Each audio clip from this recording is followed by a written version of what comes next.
pinapilit ka yata ni Lieutenant Garcia. Dok, good boy naman yun eh. Oo nga, Dok. Walang rabies yun. Ay, naku.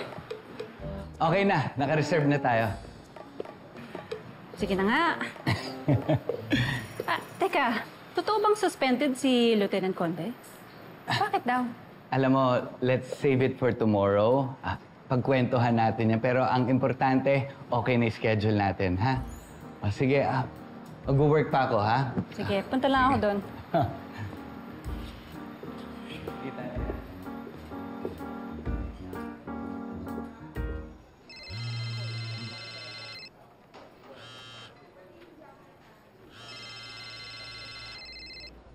Hello?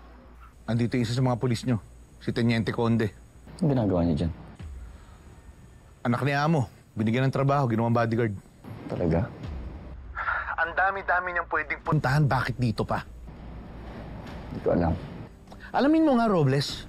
Alamin mo kung ano talaga motibo niya. Sige. Dadaan na lang ako dyan para pick upin yung laundry ko. Nasuspindi ako, di ba? Okay lang ako kumita. Sandali, sir. Alam niyo ba yung salitang conflict of interest? Ito yun. Enriquez, wala akong ibang interes kundi sarili ko. Sir, ang dami nating pinagdaanan para makabuo tayo ng lead at prime suspect. Si Amo yun, di ba? Tapos ngayon magtatrabaho ka sa kanya. Wala akong kailangang ipaliwanag sa'yo.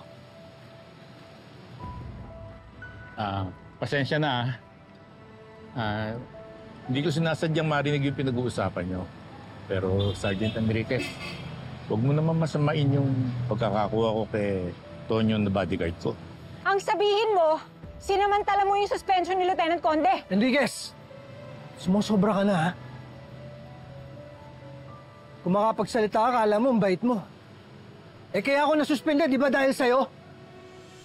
Tapos ngayon, babastusin mo yung tatay ko. Hindi ka pa masaya sa ginawa mo? Pwede mo umalis na kayo? Tonyo, tama na yan. Kain na lang tayo.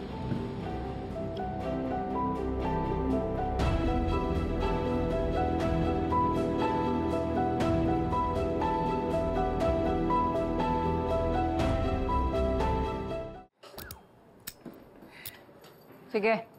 Salamat, Ariga. Ma'am, ang galing niyo kanina. Muntik ako mawala ng hininga. Saan niyo natutunan yun? Sa training.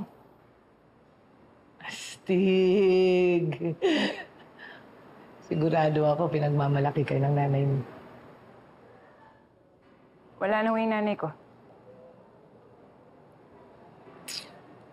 Mukha naman ho kayong mabait. Sayang lang at sandali lang kayo nakalaya. Dapat hindi niyo na sinugod si Amo kanina.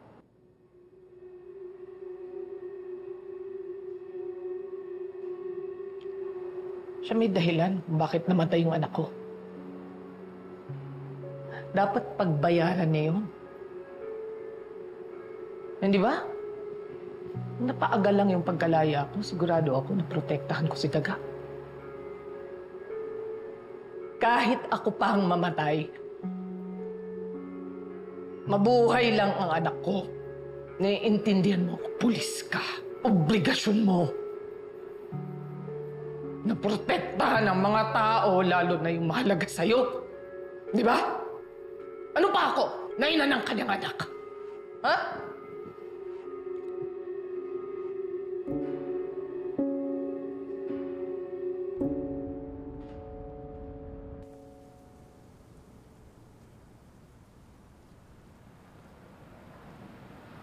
Gabi.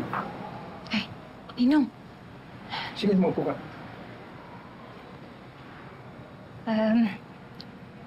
Ninong, may dala lang akong konting grocery para sa inyo. Sana hindi ka na nagkabala. Ninong, please, tanggapin niyo po. Hindi po ako matatahimik hanggat wala po akong nagagawa na kahit ano para sa inyo. Pasensya na po kung makulit ako, ha. nagigilty pa rin po kasi ako eh. Bobby, napatawad na kita. Ayoko na dalhin mo yung guilt na yan habang buhay. Dahil wala kang kasalanan. Sorry din dahil nasiksik kita. Salamat po, Ninong. Basta kung ano man ho, kung may kailangan po kayo, tawagan niyo lang ho ako. Salamat. Salamat po. Dad, nasan yung... Anong ginagawa niyan dito? Ren, ano? Bakit mo kinakausap yung babaeng yan? Ren, kinakamusta lang tayo ng ate Bobby mo. Hindi kami okay ni Papa dahil sa'yo! Hindi mababalik ng mga pangangamusta mo yung pangungulila namin kay Mama. Ano yan? Sa kanya ba galing yan? Ano nak, pinadeliver ko kanina. Alam mo, mabuti pa, umalis ka na. Umalis ka na! Bobby, sige na, malis ka na.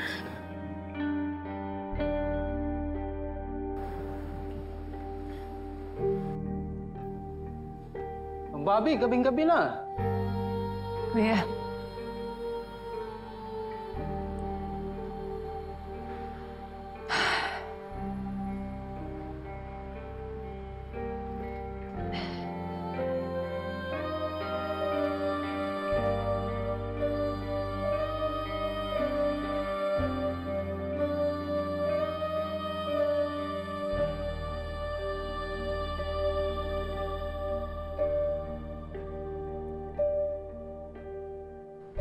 Nay, kamusta po? Ako heto, sobrang windang sa dami ng iniisip at nararamdaman. Kanina, may nahuli po akong nanay na gang leader. Handa siyang makulong ulit para sa anak niya. At handa rin siyang mamatay para sa kanya. Tulad po nung ginawa niyo nun para sa akin. Sana worth it na niligtas niyo ako nun.